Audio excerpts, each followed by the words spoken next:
Let's talk about 3 things you can do to boost your child's self-worth. Notice the phrases self-worth. I know it can be tricky because self-esteem is something that also should be nurtured. For definition, remember that self-esteem is something that they can be proud of, that you're going to honor, right? It can be influenced or impacted by how others perceive you. And that's important because we live in a world where we need one another. They're going to negotiate deals and things like that. So they need to be aware of things when it comes to self-esteem. But I want to talk a little bit about building their self-worth.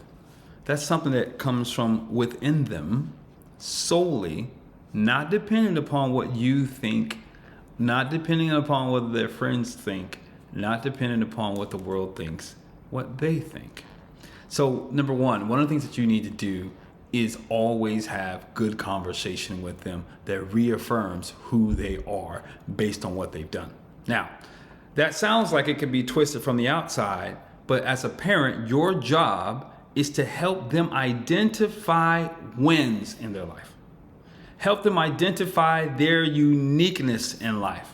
And by honoring their wins, by always celebrating their wins, by giving the majority of the energy to their wins, you start to re-encode something with them. You know, this is most interestingly accomplished when it comes to grades in school. If you are always going to parent-teacher conferences and you're celebrating their wins, the good grades, the good behavior, you're building self-esteem, but you're secretly building self-worth also. Because what you're starting to do is you're starting to build inside of them just awareness of what they can do. And you continue to do that as they get older and they begin to mature. You don't miss the parent-teacher conferences. And you always, I'm thinking about this now, how I want to express another thought. And you continue to honor that, right? So you talk about, man, what did it take for you to get there? What did you do? And then they get to start looking at, well, I studied. Yeah, you did. You put in a lot of study time. I was so impressed. I was so proud of you when you chose to study a little bit more and you didn't do that. Now, granted, we both know that study time you probably had to force on them, but it doesn't matter because they're the ones who did it.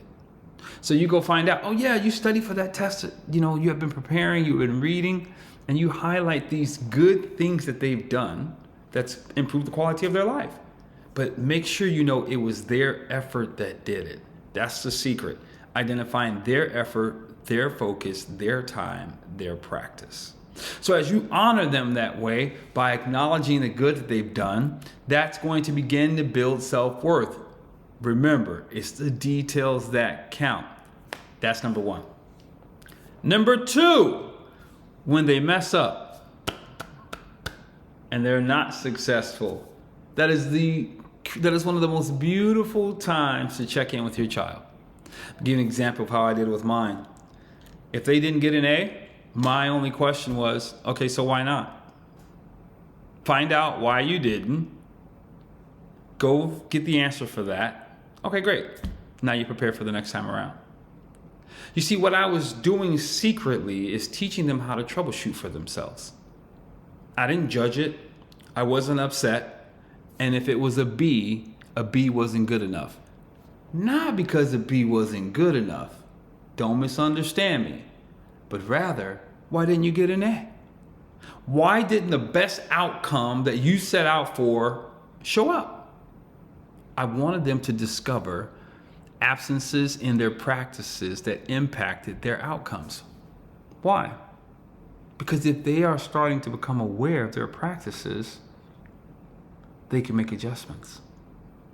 They can see that if I'm not doing my homework, then I'm not going to get the grade. I'm going to feel less enthralled. I'm going to feel less celebrated. So by getting them in the practice of identifying the gaps, not always, certainly not with emotion. Because if I were to do it with emotion, well, why didn't you get an A? That ingrains and releases dopamine that encodes and ingrains failure is not an option. Now, I know we talk about winning in life and failure is not an option in every regard, but this is not what I'm talking about. I'm talking about school, which is very important. But I needed them to know, hey, so why not? Okay, you got to figure it out? All right, cool. High five. Later. I gave attention to the thing I want them to focus on, and that's problem solving. You can do the same with your child. If they made up their room, woo-wee, your room looks fantastic. Give me some dap. They're gonna be like, what are you talking about? Because to them, they know they're supposed to clean their room. But by you reinforcing them doing things that they don't normally do, that's going to aid their success, you begin to draw it out. You begin to help them see how they're responsible for their life. Oof. And how beautiful, beautiful, beautiful that is. Because when that happens, they're also building self-worth. They know, hey, I'm responsible for what's happening and what's not happening. It becomes one of these things that you get to celebrate and watch your child bloom in a way that you can feel honored and you can give them more. Last but not least, the last thing I want you to do is always acknowledge them publicly. Yes, it's coming from the outside, which is going to boost self-esteem. But again, you're going to be specific. By being specific, once again, you're reinforcing the thing you do want them to do, but you're always pointing it back to the effort that they put in. This is some cold teaching. This is some cold teaching. This is some good stuff. That's what I mean by that. Cold teaching means good stuff. You become the parent that helps them see themselves. And now, you know that phrase that's been going around, hang out with people who won't be afraid to say your name in another room where you're not at. Do that with your child. Always talk about their resiliency. Always talk about how they fought and found a way to win and succeed. That's your job. It's your job. That's what love looks like. Love looks like not embarrassing, but honoring. Love looks like cherishing. Love looks like celebrating. And so by celebrating their success outside of the family, don't get detailed, don't embarrass them. By celebrating their success outside of the family, what you're showing them is who they are matters in the community. And as they put in the effort, they can have an impact. And when someone believes they can have an impact, my goodness, they try to have an impact. Think about it. Anytime you felt sad, discouraged, or depressed, you didn't feel like you could have an impact, did you? I felt that way. It sucks. It's lonely. And it's actually not true. But the longer I dwelled in that state, whether it was true or not, I was certainly ineffective. I certainly wasn't accomplishing goals and dreams. I certainly wasn't transforming anybody around me because I was up here not being enough. You want to get rid of imposter syndrome in your child? You want to help them know that they're actually loved? Do those 3 things.